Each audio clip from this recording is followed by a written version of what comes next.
de nuevo, no hemos salido de Cristian Nodal y ya se separaron esos, entonces creo que vamos un poquito atrasados. Les comparto la pantalla, me indican si se alcanza a visualizar. Sí se ve. Perfecto. Les decía, entonces el GAFI, al momento de que nos habla, el concepto es muy general, o sea, dime quién es el último que está disfrutando del beneficio de las cosas o de los bienes. Eso es lo que buscan. Entonces les decía, hemos tenido diferentes evaluaciones nacionales de riesgo por parte del GAFI y la realidad es que es un tema donde estamos flaqueando mucho. Entonces dijo la autoridad, vamos a reforzar esta medida y lo vamos a meter dentro de estas cuestiones. Entonces, hablar de beneficiario final y el propietario, existe una diferencia. O sea, básicamente el beneficiario final no necesariamente tiene que ser el propietario legal, porque puede haber el uso o disfrute de la cosa. Les pongo un ejemplo. Tenemos una persona ya grande que es dueño de una empresa, papá, ya se quiere jubilar, pero pues no quiere que el hijo le haga una trastada. Entonces dice, pues mientras yo siga vivo voy a disfrutar, le dona las acciones, es más, ya están a nombre del hijo, pero al final él es el propietario legal de la empresa, porque él es el dueño de las acciones. Pero al final, si él se reserva el derecho vitalicio, el usufructo vitalicio, el beneficiario final sería el papá, seguiría siendo el papá, porque aún el propietario legal sea otro, el que tiene el beneficio de esa acción es el papá. Entonces, vemos este ejemplo y nos damos cuenta de lo que dice Gafi. Oye, fíjate bien a quién quiero. Quiero el que se beneficie al final de todo, porque puede haber testaferros, puede haber diferentes mecanismos y lo que quiero saber es quién tiene ese provecho. Entonces, ese es el concepto que Gafi está manejándonos, ¿ok? Entonces, ¿y qué problemas tenemos con la identificación? Pues básicamente es que a menudo es el gran desafío que tenemos a la hora de identificar el beneficiario final. Y por ejemplo, en la parte de los accionistas, administradores y el personal directivo superior, pues es muy complicado. No se diga así en los fideicomisos, o sea, porque puede ser el fiduciario, el fideicomitente o el fideicomisario. Entonces, debemos establecer ciertos mecanismos para poder identificar ese beneficiario final. Entonces, tan solo esto es lo que nos dice Gafi, o sea, básicamente, ¿qué pasa cuando otros ejercen el control a través de terceros? También hay que identificarlos. Y si esa persona no nos dice quién es el beneficiario final, nosotros tenemos que buscar la manera, ¿sí? Que ese es el gran problema. Nosotros estamos haciendo algo que la autoridad debe de realizar y ese es el gran problema de todo. Entonces, al final de este día, ¿quién sigue siendo el beneficiario final? ¿Cristian? Porque lo compró, o Belinda porque lo utiliza. Bueno, ahí se los dejo. Y al final, ¿dónde quedaría el anillo? Esa es la duda que yo todavía tengo. Les digo, soy bien chismoso, dice mi mamá, pero no, o sea, me gusta ser comunicativo y me gusta saber dónde está ese beneficio. Bueno, para efectos de la ley PIORPI, ¿sí? Para el efecto de la ley de prevención del lavado de dinero, establecemos que el beneficiario controlador es la persona o grupo de personas que por medio de cualquier acto obtienen el beneficio derivado de estos. Y es que quien en última instancia ejerce los derechos de uso, goce, disfrute, aprovechamiento o disposición del bien o servicio. Y ahorita lo vamos a poner en contexto, lo fiscal, el beneficiario controlador para efectos de la ley fiscal y para efectos de la ley PIORPI. Entonces, quien ejerce el control de aquella persona moral en su carácter de cliente o usuario que lleva a cabo actos o operaciones con quien realiza actividades vulnerables, así como las personas que cuentan por cuenta de quien celebra alguno de ellos. O sea, en este caso, quien tenga un poder, que tenga una representación de una figura jurídica, pues es un beneficiario controlado. Entonces, para efectos de la ley PIORPI. Entonces, para los efectos de la ley PIORPI también se entiende que una persona o grupo de personas controla a una moral cuando a través de la titularidad de valores o por contrato o por cualquier acto impone directa o indirectamente decisiones, mantiene la titularidad de los derechos que le permitan directo e indirectamente ejercer votos o dirigir directo o indirectamente la administración, la estrategia o las principales políticas de la misma. Esto es la definición de beneficiario controlador para efectos de la ley PIORPI y es muy diferente. Entonces, en este 2022, perdón que vaya un poquito rápido, discúlpeme, les voy a dejar el material con todo gusto, se los voy a dejar con Liliana, se los voy a subir ahí a través del grupo de WhatsApp para que lo puedan analizar con más calma. Pero vamos a entrar a la parte medular, o sea, ¿qué viene respecto de esta resolución miscelánea? Se adiciona un artículo 32B ter, un 32B quater, un 32B quintis, un 84 que es la infracción M y un 84 que son las multas N. También esta obligación de beneficiario controlador se va a ver reflejada en la opinión de cumplimiento cuando las personas quieran contratar con gobierno. Y igual manera, en visitas domiciliarias para la verificación, ahí están las facultades donde la autoridad puede solicitar que se le dé información de este tipo. Y lo más gravoso aquí es como es una información en términos del, si no mal recuerdo, el 49, o sea, te relaciona con el artículo 49, es decir, que estas visitas de verificación se pueden llevar con cualquier persona. Eso es lo grave de esta regulación en materia de resolución miscelánea fiscal, de beneficiario controlador. Y también surgieron disposiciones de resolución miscelánea fiscal. Hay 4 reglas en específico. Ahorita las vamos a analizar, que ya es de la parte procedimental. Entonces, esta cuestión del beneficiario controlador, vamos a ver que va a robustecerse más. Viene más profundo. ¿Me explico? Entonces, ahora, les digo, vamos a ver esta definición de beneficiario controlador dentro de los términos de la ley, de los términos fiscales. Bueno, si no hay ninguna duda hasta aquí, igual, si quieren ir haciéndome llegar de nuevo sus dudas porque se me borraron los chats otra vez, por favor, pónganlos ahí en el chat. La verdad es que vamos a dar un espacio para poder resolverlas o ampliarlas. Cualquiera de las dos. No sé. Bueno.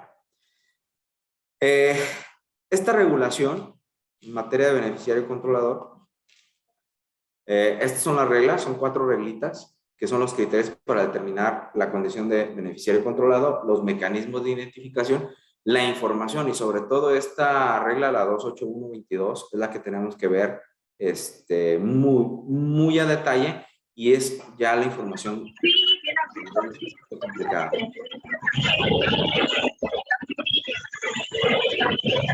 Perdón. Ah, ya, se coló por ahí un sonido, perdón. Bueno, ¿de quién es esta obligación? O sea, en primer término, de todas las personas morales, ¿ok? Las personas morales son las obligadas, ¿sí? En primera instancia, a cumplir la obligación de beneficiario controlador, es decir, el ente jurídico, la ficción jurídica, que es la persona moral, es la que le debe de solicitar directamente a los socios la información del beneficiario controlador.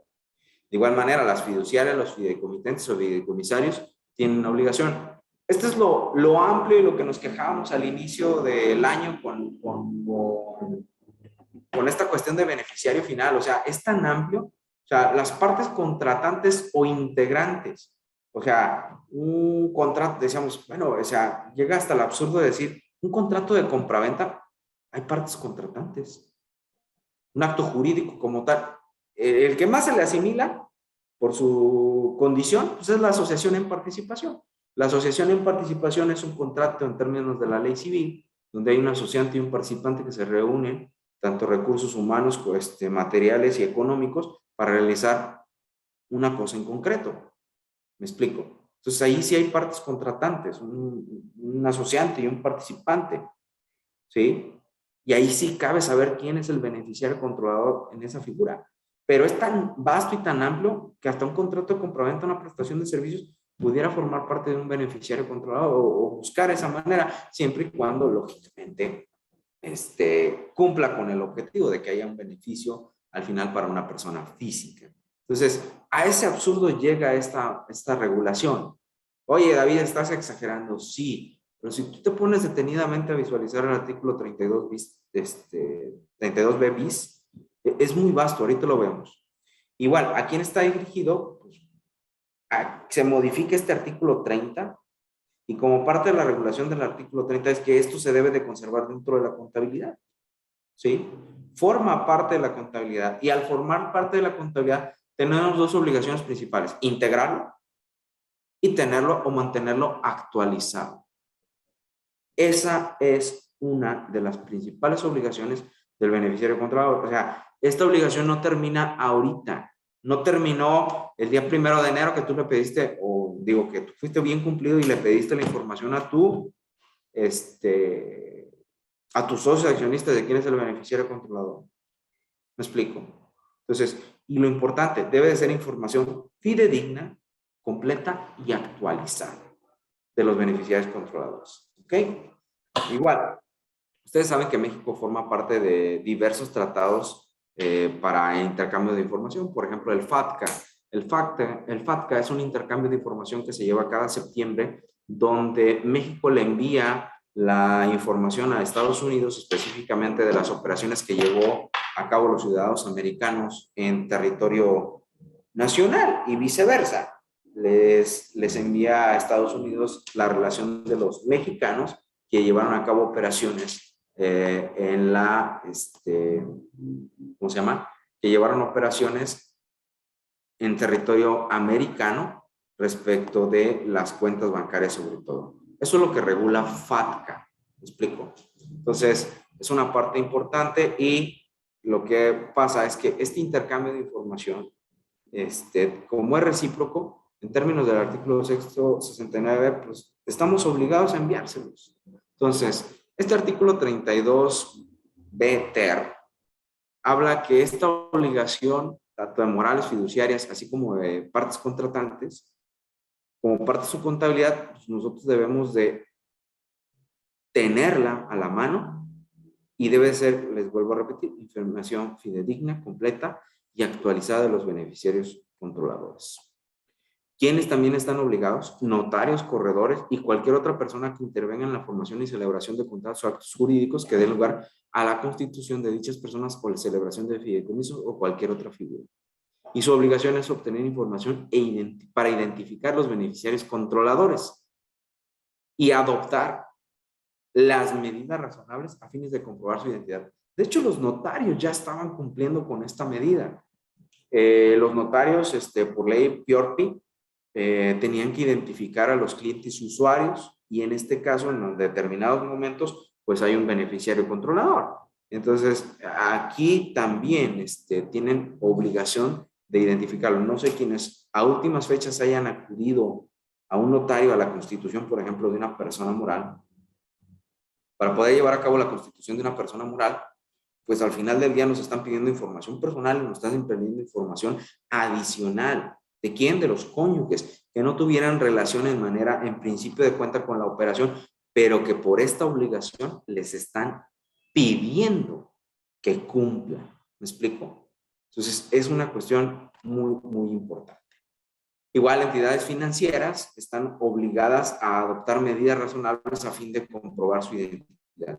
Las medidas de los bancos a últimas fechas se han reforzado. Quienes no hayan tenido acercamiento con los bancos, y dichosos ustedes, pero por ejemplo, les comento, o sea, ahorita una apertura de una cuenta bancaria en determinadas instituciones, pues de entrada, si es de persona moral, pues te piden la información de todos del socio, del representante legal.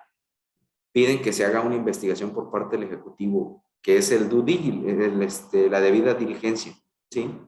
Esa debida diligencia invita a los funcionarios bancarios a acudir a las instalaciones. Les puedo decir, en algún banco específicamente, digo, no digo marcas para no quedar mal, o sea, me siento hasta influencer, perdón.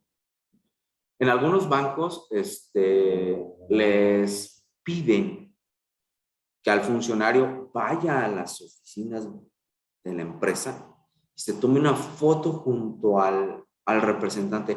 A ese absurdo han llegado las medidas. ¿Me explico? Entonces, es una cuestión de políticas que en las fechas futuras se va a venir reforzando. Solo les anticipo, ¿ok? Y bueno, esta información de actualizar la información, pues debe de ser constante. ¿Y cada cuánto lo tenemos que hacer? Dentro de los 15 días naturales que ya surtido efectos la modificación de que se traten las reglas de carácter general. Entonces, esta información por lo menos cada año la tenemos que tener actualizada. Y esquematizando todo este contexto, lo podemos ver de esta forma. O sea, cuando hay un requerimiento de información en términos de beneficiario controlador, se puede dar en términos del 134 una notificación a través de buzón tributario, personalmente, por correo certificado, por estrados o por edictos, ¿sí? Y les vuelvo a repetir, ¿a quién va dirigido? Personas morales, fiduciarias, fideicomitentes, fideicomisarios, ¿sí? Que forman parte de un fideicomiso. Partes contratantes, que es lo que les decía, cualquier otra figura jurídica o sus integrantes. Y terceros con ellos relacionados, ¿sí? Van a proporcionar información dentro de los 15 días hábiles siguientes a que surta efectos la notificación. Y en algún caso tú le puedes ampliar el plazo siempre y cuando justifiques la ampliación de ese plazo, ¿ok? Esa es la información, eso es la autoridad como te lo va a pedir. Y de igual manera, la obligación de identificación para terceros del beneficiario controlador, les decía, el igual, el 32 BTER, tercer párrafo, habla de que notarios, corredores, y ojo ahí, habla de que cualquier otra persona. Y ese es el gran problema que tenemos con la identificación del beneficiario controlador actualmente. Les decía, si la visita se lleva en términos del artículo 49, se puede entender con cualquier persona, es decir, pueden llegar con el vigilante y solicitar la información de un beneficiario controlador. Oye, David, es exagerado. Generalmente las notificaciones llegan dirigidas o viene un notificador buscando al representante. Sí, pero esta en particular puede llevarse a cabo con cualquier persona. Y si tú no tienes los mecanismos adecuados de control para establecer y delegar esa facultad, puede llegar con la persona de intendencia, puede llegar con el administrador, puede llegar con el gerente de producción, puede llegar con cualquier persona a solicitar información del beneficiario controlador, porque la debe de tener, ¿sí? Ese es el gran problema. El asunto de beneficiario controlador es que con cualquier persona la visita se puede entender, perdón, y sobre todo que debe de contar con la información. ¿Me explico? Igual, que intervengan de forma en la formación o celebración de contratos jurídicos que den la constitución de derechos leales, estamos hablando de notarios o corredores, o de la celebración de cualquier fideicomiso o figura. Y de igual manera, entidades financieras integrantes del sistema financiero para efectos del impuesto a la renta pueden tener información relativa a las cuentas financieras. Y hablar de cuentas financieras pues es complicado. Una cuenta financiera vaya, puede ser, perdón, mi inglés, puede ser cualquier cuenta de clientes, cualquier cuenta de bancos, cualquier cuenta de caja, cualquier cuenta de deudores, pero así está redactada la ley. Habla de información relevante de las cuentas financieras. ¿Cuáles son las cuentas financieras? O sea, le va a pedir al sistema financiero, oye, dame tus cuentas financieras. O sea, tiene que decir a quién le debe, quién no le debe. Está muy ambiguo esa parte. ¿Y cuál es la obligación?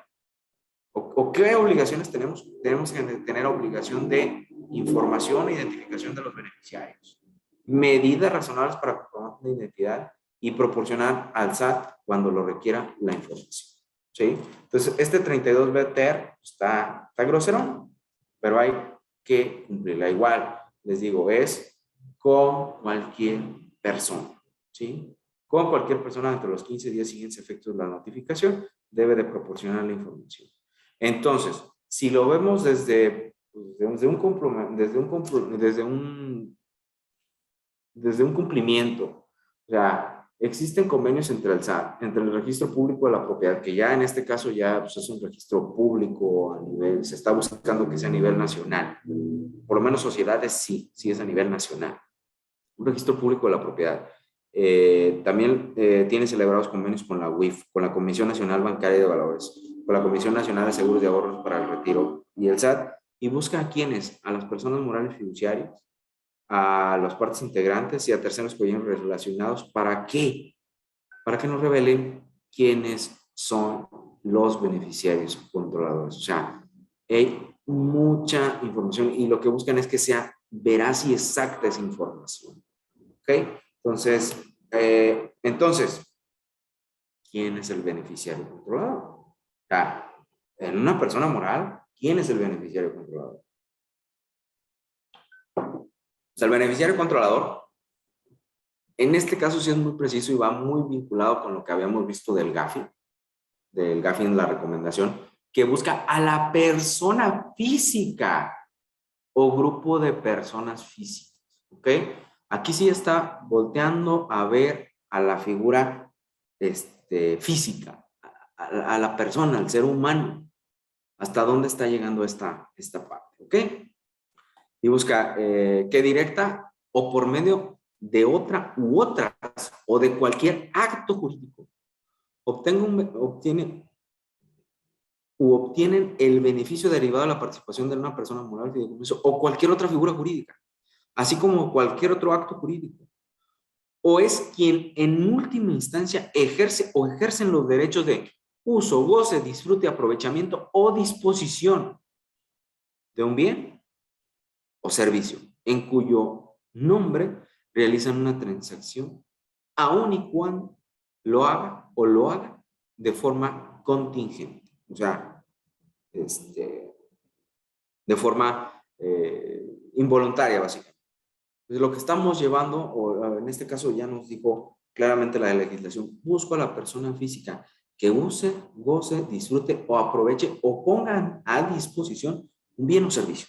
Eso es lo que usa. A través de cualquier medio jurídico, contratos, acciones de derecho, poderes, cualquier medio jurídico que le dé directa o indirectamente el control, o que a su vez establezca el uso, goce, disfrute, aprovechamiento, ese va a ser el beneficiario controlador. ¿Ok? La persona física.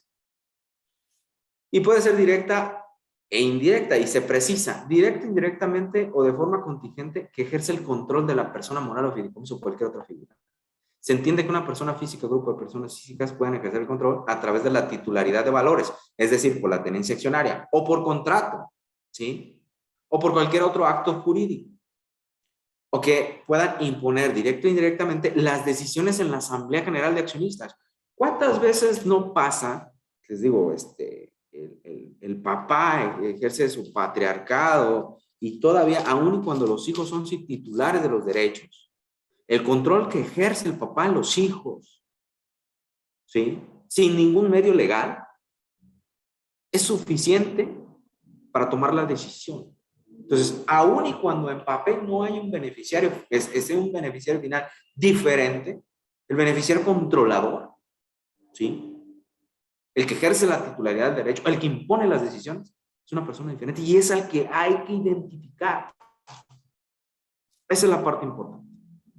De igual manera, o que tengan órganos de control o equivalentes, por ejemplo, puede haber, en el caso de los gobiernos corporativos, hay una asamblea de familia, ¿sí?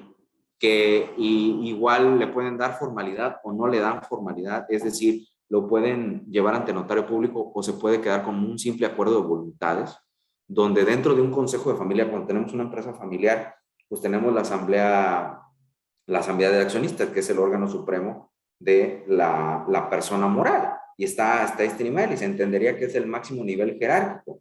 Sin embargo, como cuando es una empresa familiar, cuando se tiene gobierno corporativo, se establecen, además de consejeros en diferentes áreas, se establece en la parte superior una asamblea de familia, donde se celebra un protocolo familiar y ese protocolo familiar establece las reglas de cómo se van a llevar a cabo las decisiones de la familia hacia la asamblea de accionistas, donde a lo mejor hay o no hay participación de la familia. Entonces, esa parte es la que quiere la autoridad identificar. ¿Quién está tomando las decisiones? ¿Sí? O en este otro caso, cuando se mantenga la titularidad de los derechos que permitan directo e indirectamente ejercer el voto de más del 15% del capital social o bien. Es decir, si tú tienes una persona moral de 5 socios en partes iguales, a todos tienes que identificar, porque todos son beneficiarios controladores. A lo mejor uno es el que ejerce las facultades, ¿me explico? Uno es el administrador único, es una SA, 100,000 pesos, 20,000 cada uno, estamos hablando de 5 personas. Su participación es superior al 15%, sí. Pues, ¿qué crees? También tienes que identificar a cada uno de ellos, porque tienes titularidad de derechos que ejercen el voto superior al 15%. Oye, pero todos somos partes iguales. No importa, aquí te lo dice. O si puede hacer que no tengas esa titularidad, si diriges directo o indirectamente la administración, la estrategia, las principales políticas, eres el beneficiario controlador y es quien debe de identificarse. ¿Me explico? Entonces, esta situación del beneficiario controlador es muy complicada si no se tiene debidamente los controles establecidos. ¿Ok? Igual, tratándose de fideicomisos, pues tenemos que identificar la fideicomitente, los beneficiarios controlados son el fideicomitente, o los fideicomitentes, el fideicomisario o los fideicomisarios, así como cualquier otra persona involucrada en la que se ejerza la última instancia el control efectivo en el contrato. Por ejemplo, cuando tenemos un fideicomitente, fideicomisario o fiduciario, el fiduciario, lógicamente, pues es el que va a estar administrando, y generalmente quien te lleva a cabo los fideicomisos son los bancos. Entonces, ponen a disposición los bienes y ahí se tienen que identificar las 3 partes, básicamente. ¿Sí? Entonces, esta obligación es muy vasta, básicamente. ¿Qué otra cosa? En este caso, la interpretación de lo expuesto en este artículo serán aplicables recomendaciones emitidas por el Grupo de Acción Financiera Internacional. Es decir, si algo no te ha quedado claro en ley, digo, ahorita no hay reglamento que esté vinculado a esta parte, pero en ley o en miscelánea, remítete al GAFI, a las recomendaciones del GAFI. Esa es la parte importante. Se están poniendo como antesala esta cuestión. Sí. ¿Hay alguna pregunta? Perdón. Estoy en una... Me metí a la conferencia y creo que sin querer le piqué en... No te preocupes, no te preocupes. En pregunta. No te apures, aquí seguimos. Si no, las preguntas al final. Ok. Esta obligación debe de mantenerse actualizada, ¿sí? O cuando haya una modificación de la identidad o la participación del beneficiario controlado, debe de actualizarse esa información. Oye, David, ¿y cómo yo sé o cómo puedo asegurar que estoy cumpliendo con esos lineamientos? ¿Y a qué me voy? Por ejemplo, en materia de prevención de lavado de dinero sí es muy específico. En materia de prevención de lavado de dinero, dentro de las obligaciones de conservar contabilidad, de conservar los expedientes, de enviar los informes, de integrar se deben de establecer políticas y se debe de hablar de un manual. En el manual se debe de decir cómo se identifica, con qué se identifica y para qué fines se identifica. El qué, cómo y para qué. Lo más recomendable es que esas políticas las llevemos al ámbito fiscal. Es decir, mi recomendación, si hay una integración de un expediente que cumpla con los lineamientos, se debe de dejar constancia y se debe de dejar constancia de qué va a integrar, cada cuándo se debe de integrar y quién va a ser el responsable. ¿Me explico? ¿Por qué razón? Porque si tú dices, pues a mí hoy se me ocurrió pedirle, amén de los documentos, por ejemplo, documento de identificación. Pues se me ocurrió pedirle la credencial de lector y después el pasaporte o la licencia de manejo o la fe de bautismo. Pero ¿por qué? O sea, ¿por qué me pides una fe de bautismo para identificarme? Es que quiero ver si estás bien con Dios y con el SAT. ¿Me explico? Por eso es importante establecer políticas adecuadas y responsables de esta área. ¿Ok? y debe de tener una actualización constante. Oye, eres muy exagerado. Ya los quiero ver con las multas. Ahorita les paso el dato de las multas. No se preocupen. ¿Ok? Entonces, esa información debe estar actualizada entre los 15 días naturales a la fecha en la que se haya suscitado la modificación de que se trata. Y tenemos que dejar constancia de eso. Es decir, si hay un acta de asamblea donde hay una venta de acciones, donde hay una modificación de capital, deben de dejar constancia de que se actualizó la información del beneficiario controlador.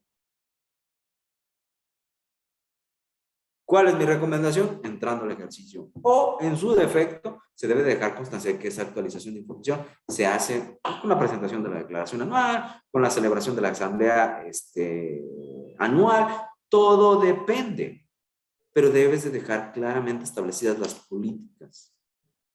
¿Sí?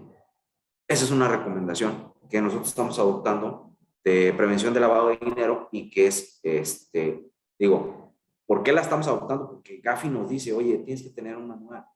Entonces, si ustedes ven la referencia, dice lo que no está en la legislación local, voltea a ver al Gafi. Entonces, pues les recomiendo que hagan un manualito de identificación de beneficiario controlador. Pero bueno, esa es una recomendación. ¿Y cómo impacta? Se adiciona esta fracción novena al 32D, la opinión de cumplimiento. Y es decir, esta obligación establecidas en el artículo 32B, TER y quinquies del código, si la incumple, se va a ver reflejada en la opinión de cumplimiento. Y sobre todo para gobierno. Para gobierno, cuando contratas con gobierno, ese va a ser el gran tema. Que contrates a gobierno y tengas esta opinión de cumplimiento negativa. ¿Por qué razón? Porque no tiene la información del beneficiario controlador. Deja de la opinión. Digo, la opinión es lo de menos. Esto es lo grosero. Fíjense bien. Hay varios supuestos de infracciones. La sanción, la conducta, son infracciones relacionadas con las obligaciones del 32B ter, cuarter y quinquies. No obtener, no conservar o no presentar la información. ¿Sí? O no presentarla a través de los medios o formatos que señale el Servicio de Administración Tributaria. No mantener actualizada la información, según supuesto, de los beneficiarios controlados. O tercer supuesto, presentar la información de forma incompleta, inexacta, con errores o de forma distinta. Esas son las infracciones. Las multas de 1,5 millones a 2 millones de pesos, a 2 millones de pesos por la primera fracción. De 800,000 a 1 millón de pesos por la segunda fracción. De 500,000 a 800,000 pesos por cada beneficiario controlador. Las sanciones tan groseras por una cuestión que no se le ha tomado importancia. Honestamente, han pasado 7 meses, bueno, 6 meses, 12 días, y pregúntense, háganse un examen de conciencia. Ustedes que llevan o administran personas morales, están dentro de una persona moral. ¿Ya cumplieron con la obligación del beneficiario controlador? ¿Ya designaron a su representante?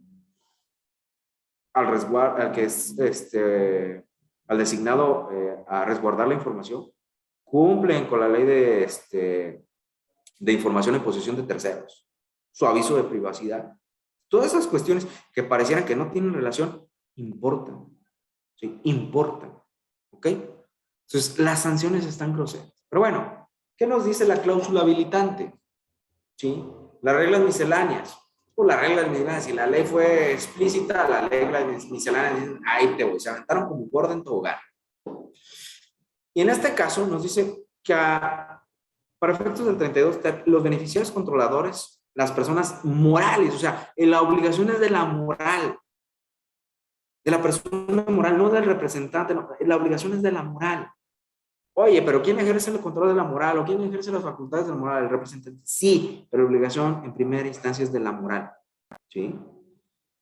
De tal modo que en este caso, en el caso de la 32B Quater, ¿sí?, que no hayan identificado al beneficiario controlador, deberán aplicar lo previsto en las fracciones 2, inciso A, B y C de dicha disposición. Es decir, que para efectos de obtener información a que se refiere este artículo, las morales deberán identificar, verificar y validar la información sobre los beneficiarios controladores, indicando los porcentajes de participación del capital de la persona moral incluyendo la información relativa a la cadena de titularidad. Ah, chiflale, ¿y esta qué es? O sea, hay una cadena de control y hay una cadena de titularidad.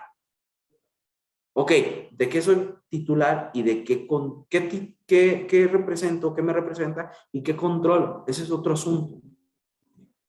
Y que vamos a tener que identificar también. Así también, en los casos en que el beneficiario controlador lo sea de la información relativa a las cadenas, perdón, en los casos que este beneficiario controlador lo sea de manera indirecta, se entiende que la cadena de titularidad es el supuesto en el que se ostenta la propiedad indirecta a través de otras personas morales. Asimismo, las personas morales también deberán identificar y verificar y validar la información relativa a la cadena de control. Entonces, tenemos dos cuestiones. Tenemos que identificar la cadena de titularidad y tenemos que identificar la cadena de control. Oye, ¿cómo se come o cómo se mastica eso? Supongamos que tenemos una integradora y una integrada, es decir, una holding y una integrada. ¿Qué quiere decir? La holding, cuando tiene la holding es propietaria de las acciones de la persona moral. La moral, la dueña de las acciones es una persona moral. Entonces, en primera instancia, por ejemplo, tenemos a SA, a la empresa A, que es la holding, y tenemos a la Z. ¿Sí? La empresa Z, que está constituida de una persona física, y la empresa A, que es la holding, la tenedora de las acciones. Para ser el tenedor de las acciones tienes que tener por lo menos el 51% de las acciones representativas del capital social. Suponiendo que tienen 90 y el 10. 90 la empresa A, 10 su servidor. Okay. David tiene el 10% de la sociedad o el 15%. Entonces, en este caso, el beneficiario controlador que se debe identificar es a David y él, en este caso, se debe de identificar la cadena de titularidad, que en este caso, perdón, el control de la titularidad la ejerce la persona A. ¿Ok? Entonces, la información de A se debe de trasladar, perdón, Z debe de buscar la información de A la tenedora.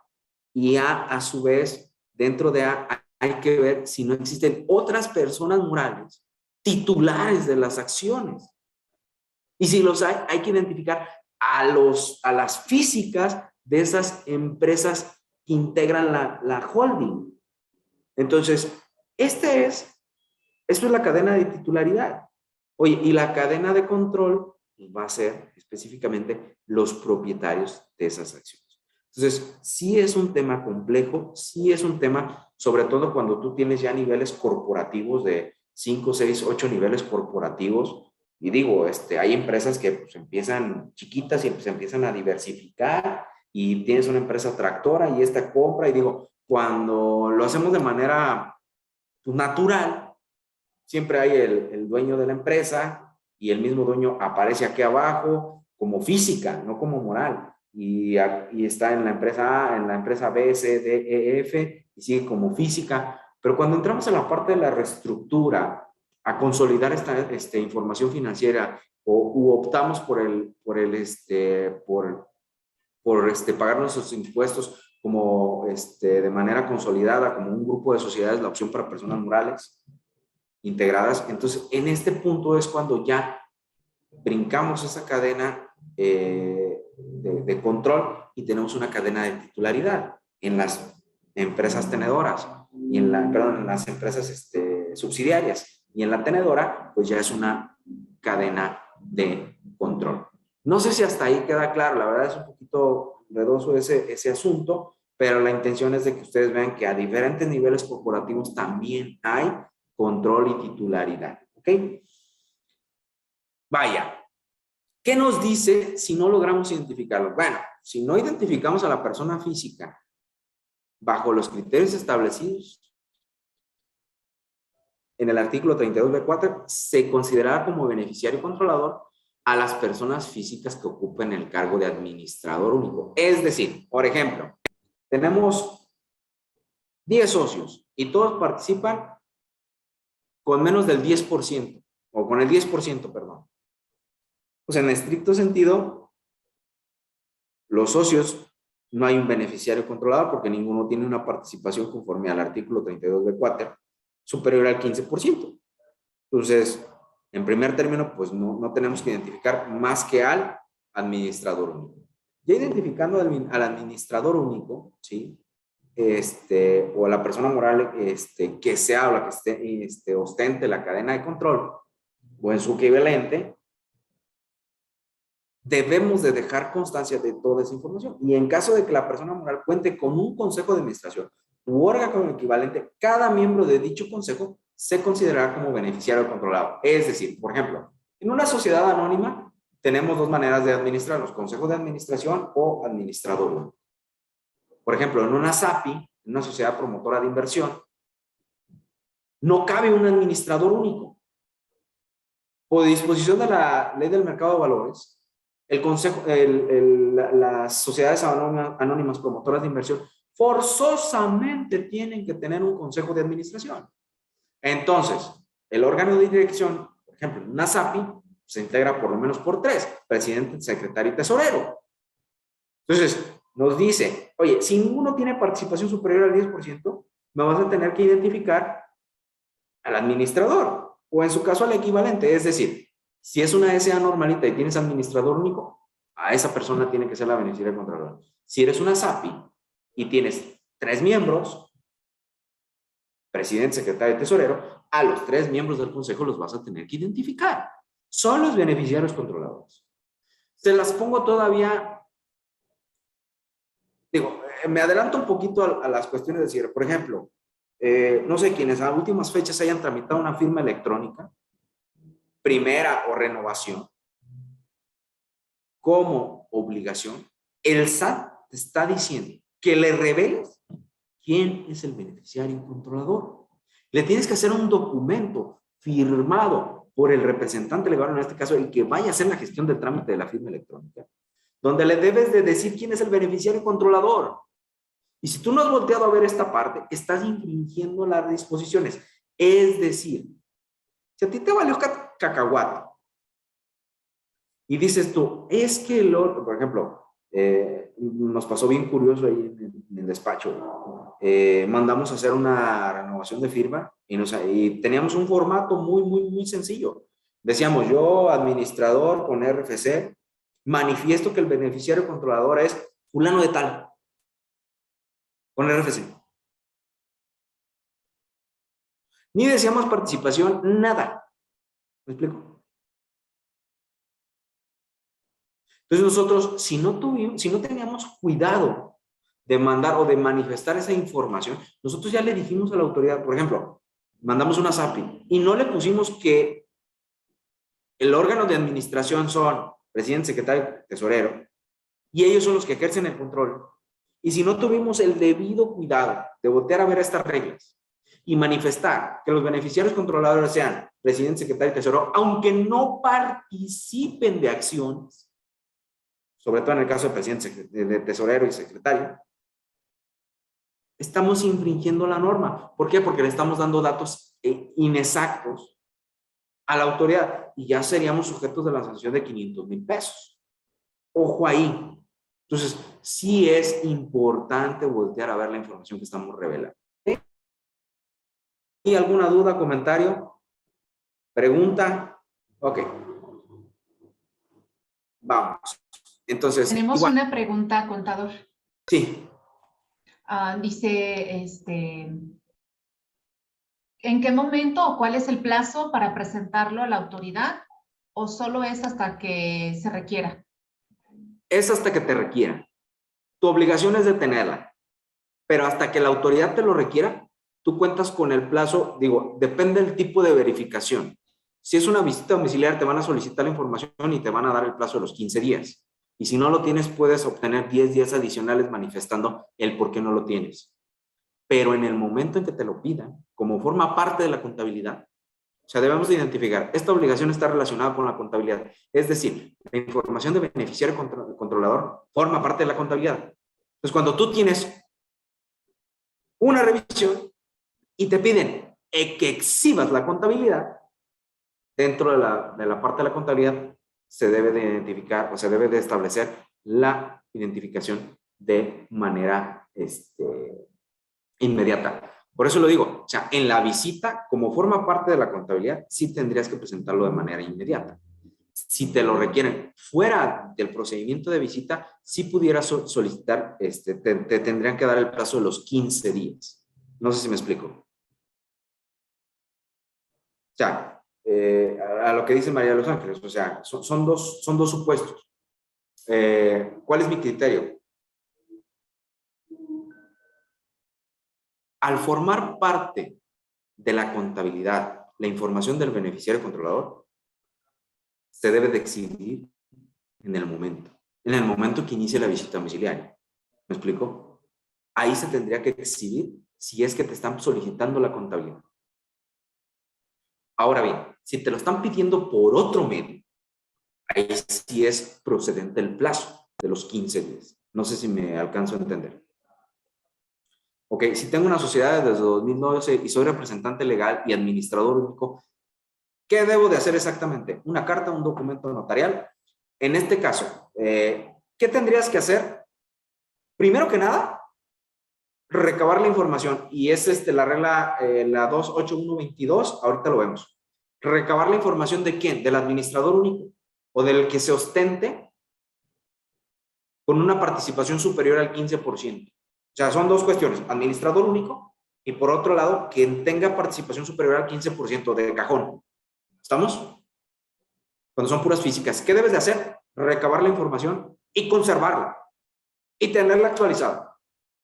Eso es lo que se debe de hacer. ¿Desde qué año? Desde este 2022. No es retroactivo, ¿ok? Luego dice, eso es para el caso de, a ver, nomás déjenme ver. Alejandra, es para el caso de Alejandra. Mariana Los Ángeles sí dice, o el nombre con el que se lo identifica, vamos a estar identificados en cuenta. ¿Me puede replantear la pregunta? No la leí completa. A ver, ¿cómo se llama ese trámite? Y normalmente lo vamos a tener identificado, o el nombre con el que se vamos a estar identificados en contabilidad. Es la información del beneficiario controlador, María de Los Ángeles. No sé si eso responde a tu pregunta. Luego dice Juan Manuel, y la multa es, si no presentamos la información mediante el requerimiento, la multa es por los 3 supuestos, o que no la presentes, y me regreso porque no me lo sé de memoria, para responderle a Juan Manuel. La multa es por no conservar, no obtener, no conservar o no presentar información. La otra es por no mantenerla actualizada. Y la otra es porque la información sea incompleta, inexacta o con errores. O sea, son los 3 supuestos donde proceden multas. Y van 1.500, 1.500.000, 800.000 y 500.000 pesos. O sea, son diferentes supuestos, Juan Manuel. Si no lo presentas, pues básicamente es la multa del 1.5 millones. Así para acabar pronto. Y de igual manera, ¿se estará actualizando por medio de acta de asamblea? Sí es recomendable. De hecho, debería de haber una solicitud a los socios. ¿De parte de quién? De la persona moral. Y no digas, ya saben, no digas esas cosas, David. Sí, la obligación es de la persona moral, no es del representante, es de la moral, ¿ok? Y debe de solicitárselos a los socios. Se lo debieron solicitar desde el 1 de enero. Ahí les va, ¿ok? ¿Y qué información tenemos que recabar? Fíjense bien. Bueno, antes de entrar a la información que se requiere, dice, los mecanismos para identificar, obtener y conservar información actualizada sobre el beneficiario controlador. Esta regla nos dice que deben de implementar procedimientos de control interno. Por eso es la parte debidamente documentados. Ahí es lo que les hablaba del manual. Y estos procedimientos son todos aquellos que sean razonables y necesarios para obtener y conservar información sobre la identificación de los beneficiarios controlados y se considerarán parte de la contabilidad que el SAT podrá requerir. Para efecto de lo establecido en el 32B ter y 10, a efecto de obtener y conservar la información sobre la identificación de los controladores de las personas, se debe de identificar, verificar y validar adecuadamente al beneficiario controlador de las personas morales, los fideicomisos o cualquier otra figura. Para efectos de lo anterior, ¿quiénes? Las morales requerirán. Fíjense bien, tiene que haber un requerimiento de la moral a las personas que puedan considerarse como beneficiarios controladores, información en términos de la regla 28122. Es decir, debe de haber un oficio donde requiera la moral a los socios controladores. Luego, obtener y conservar y mantener a disposición de la información fidedigna, completa, adecuada, precisa y actualizada. Fíjense bien, fidedigna, completa, adecuada, precisa y actualizada acerca de la identidad del beneficiario y controlador.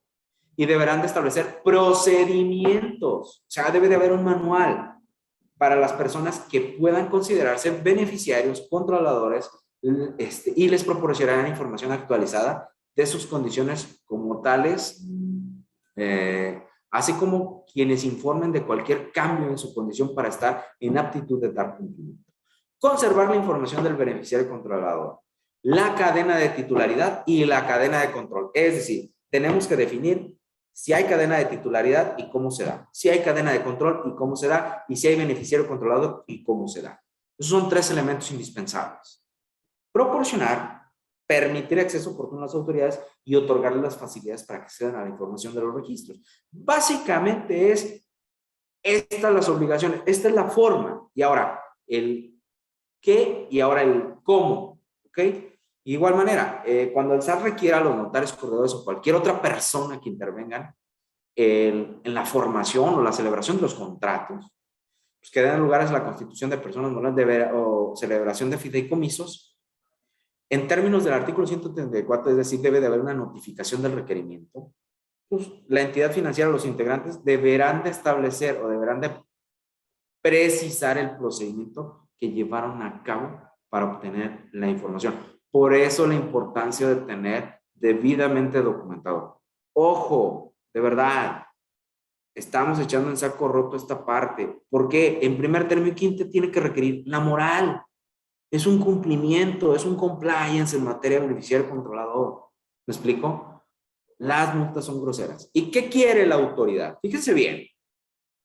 En términos de la regla 28122, que para efectos del 32B, las personas morales, fiduciarios, fideicomitentes o fideicomisarios en caso de fideicomisos, así como las partes contratantes integrantes en caso de cualquier otra figura jurídica, deberán, entonces obligación, ¿ok? Deberán integrar como parte de su contabilidad la siguiente información: nombre, apellidos completos, los cuales deberán corresponder al documento oficial con el que haya acreditado la identidad. Lógicamente, aquí dentro de la resolución de la regla miscelánea fiscal, los documentos de identidad están debidamente identificados dentro del apartado de conceptos o de glosario. Entonces, tenemos que voltar a ver eso. El alias, ¿cómo te dice? Ay, pues si tu esposa te dice, oye, papucho, ahí le vas a poner David Pantoja es el papucho. Así lo tienes que identificar. ¿Ok? Fecha de nacimiento, sexo. Aquí no caben los selles. O sea, aquí no te puedes reservar la información. Masculino o femenino, no puede entrar el ley. País de origen, nacionalidad. En caso de tener más de una, identificar todos. CUR o su equivalente. ¿Sí? País o jurisdicción de residencia para efectos fiscales. Y debemos de documentos. Si te dice, bueno, pues yo soy residente para efectos fiscales de Estados Unidos, pero soy beneficiario y controlador de una empresa aquí en México, pues yo debo de dejar constancia de que es residente fiscal a través de del oficio que me expide el IRS, de que soy residente para efectos fiscales en Estados Unidos. ¿Okay? Tipo, número, clave de identificación oficial, clave del RFC o número de identificación fiscal o su equivalente en caso de ser residente en el extranjero para efectos fiscales. ¿Sí? ¿Qué más? Estado civil con identificación del cónyuge. O sea, no nada más soy yo, también es mi cónyuge. ¿Sí? El régimen patrimonial o identificación de la concubina o del concubino de ser aplicable. Es decir, tienes que decir cómo estás o con quién estás. Unión libre, separado, a pleitos, como quieras, pero lo tienes que identificar. Datos del contacto, correo electrónico y números de teléfono. Domicilio particular y domicilio fiscal. ¿Ok? Relación con la persona moral. ¿En calidad de qué estás con la persona moral? si eres accionista, si eres beneficiario, si eres administrador, si eres parte del consejo de administración. ¿Cómo estás vinculado? Giro, grado de participación en la persona moral. Así que, así como las facultades que le permitan ejercer el derecho de uso goce, te tienes que identificar cómo es que ejerces ese derecho o ese beneficio como controlador. ¿Ok? Número de acciones, partes sociales, participación de derechos equivalentes, series, clases, valor nominal de las mismas, capital de la persona moral, lugar donde las acciones, partes sociales y otros derechos se encuentran depositados. Ojo ahí, hay empresas que no tienen las acciones emitidas. O sea, no están los títulos. Hay que hacer un compliance de cumplimiento en materia legal. ¿Tienen los títulos? Las actas de asamblea anuales, las modificaciones, aumentos, disminución, resguardos de esa información. Recuerden, desde hace 2 años, las actas de asamblea son parte de un archivo permanente, forman parte de la contabilidad. Ojo ahí. Fecha determinada desde la cual la persona adquirió la condición de beneficiario controlador. En su caso, proporcionar datos mencionados en las fracciones que anteceden el precepto de quién o quienes ostentan, ocupen el cargo de administrador único de la moral o equivalente en caso de que la persona moral cuente con un consejo de administración u órgano vigente de cada miembro de dicho consejo. Esto es para todos. ¿Okay? Fecha en la que se haya acontecido la modificación o participación en control de la persona moral, tipo de modificación de la persona moral, fecha de terminación de la participación en el control de la persona moral. ¿Ok? Eso es lo que quiere la autoridad. ¿Sí? Si volteamos a ver esta regla 8.1.22, pues basta. Y es información de terceros que no tendrían por qué relacionarse. Y ahí cupieron varios amparos, pero honestamente no le dieron la importancia a esta figura del beneficiario controlador. ¿Ok? Luego, en caso de la cadena de titularidad, pues hay que identificar nombre o razón social, país o jurisdicción, país de residencia para efectos fiscales, RFC y el domicilio fiscal. Eso es lo que hay que identificar en la cadena de titularidad. ¿Ok? O de control. Esta información debe, en el caso de que un notario, están también obligados, los notarios también lo están solicitando, y no únicamente con la constitución de las sociedades, están también obligados a obtenerlos con motivo de la intervención y conservarlos. ¿Me explico? Entonces, los notarios también deben de sujetarse a esta parte. ¿Sí? No sé si hasta ahí quede alguna duda. La verdad, no ahondé en algunos apartados como hubiese querido desear. Les vuelvo a reiterar mi disculpa por las cuestiones técnicas. Esperemos que los que nos acompañen el día de mañana no vuelva a suscitarse, y si quieren dejamos el espacio abierto para las preguntas. Sí, hay algunas preguntas, contador. Dice, ¿cómo se llama ese trámite y normalmente lo vamos a tener identificado? El trámite es la identificación del beneficiario controlador y debe estar o formar parte de la contabilidad, debe estar debidamente identificado. Otra pregunta es, si tengo una sociedad desde 2012, soy representante legal y administrador único, ¿qué debo hacer exactamente? ¿Una carta, un documento notarial? Se debe de establecer, son varios mecanismos, desde la implementación de un procedimiento, un manual de procedimientos, lógicamente la integración de los expedientes en este caso, y la designación de quién va a ser el responsable. O sea, básicamente esas son las 3 obligaciones principales que te diría, pero vayamos más atrás. Y desde el 2012, desde su constitución, hay que ver las modificaciones, cuántas se han presentado, si tienen las acciones, si tienen las asambleas anuales, es más, si todavía vive el comisario. Desde ahí, ¿sale? Entonces en esencia son 3 principales, o sea, en este caso la identificación, o en este caso el procedimiento, el qué, cómo y cuándo. ¿Me explico? Básicamente. Ok, otra pregunta. ¿Y la multa es si no representamos la información mediante el requerimiento? son tres supuestos: no integrarla, no presentarla, no conservarla, no ponerla a disposición o presentarla con errores. Y todo depende de $1,500,000, 500,000 o 800,000 pesos. Ok. Y otra, ¿se estará actualizando por medio de acta de asamblea? Se debería de, o sea, yo sería de la idea de establecerlo como un mecanismo a través de una asamblea y llevarlo a cabo a un ordenamiento y dejarlo plasmado. Y sobre todo la cuestión del que va a ser el encargado. Ok, esas son las preguntas que se tienen ahorita por el momento. Si no hay alguna otra pregunta.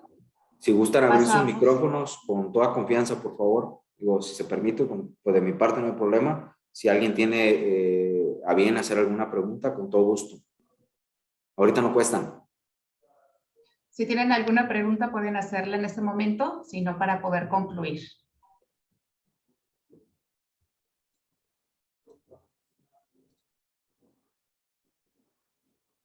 Nada más nos comenta si nos puede compartir la presentación. Igual me la puede mandar por WhatsApp y yo se la envío a ellos a través del grupo.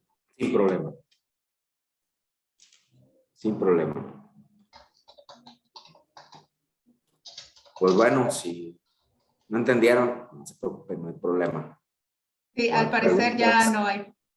Al parecer ya no hay preguntas, más bien agradecimientos.